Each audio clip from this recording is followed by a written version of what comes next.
तो दोस्तों अब बात करेंगे what is the scope of pharmacognosy. Pharmacognosy का क्या स्कोप रहता है and scope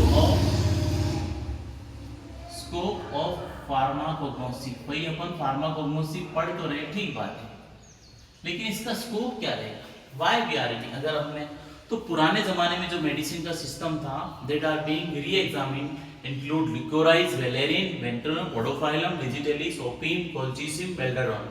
on the basis of इन सारी बेसिस, इन पुराने बेसिस के इंफॉर्मेशन के आधार पे जो रिसर्चर थे उन लोगों ने आइडेंटिफाई किया कि यार ड्रग्स बहुत ज़्यादा यूजफुल है।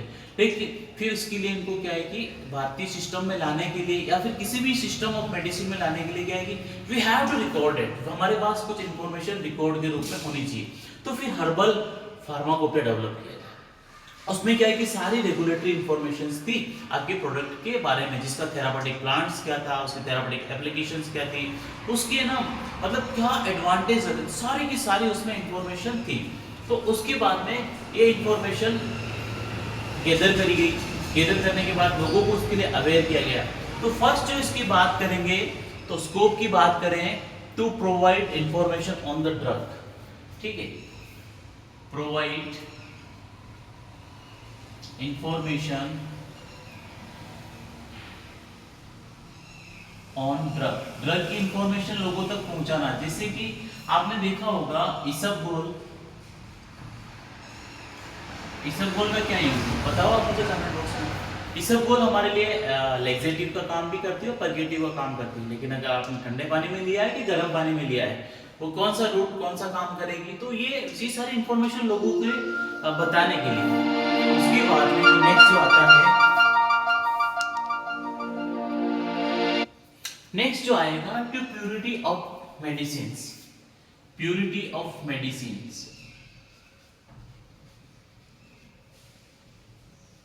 आपकी मेडिसिन प्योर है कि नहीं है और उसमें एडल्ट्रेंट्स तो नहीं मिला रखे हैं, तो उसकी चेक करने के लिए क्वालिटी, प्योरिटी, एक्टिविटीज चेक करने के लिए we have to use this one.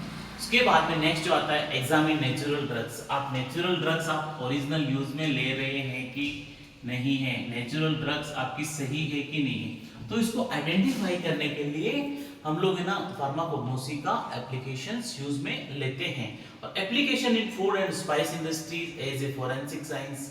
उसके बाद में herbal medicine have become more popular as you know. अभी पूरे विश्व में हर्बल मेडिसिन की बहुत ही ज्यादा डिमांड आ रही है।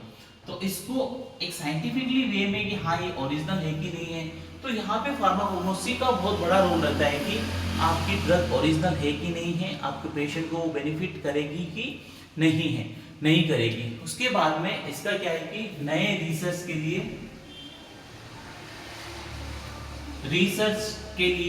फिर नई फॉर्मुलेशन डिजाइन करने के लिए ये बहुत ज्यादा काम में ली जाती है।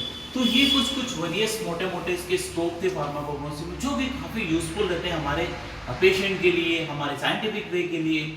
यहाँ तक कोई डाउट है तो you can ask us, otherwise हम लोग नए सेशन में नया चैप्टर शुरू करेंगे। और अगर नोट्स चाहिए तो कमेंट बॉक्स में लिख देना, हम लोग आपको नोट्स भी प्रोवाइड करते हैं और इंपॉर्टेंट क्वेश्चन चाहिए तो वो भी प्रोवाइड करते हैं। तब तक के लिए जय हिंद, जय भारत।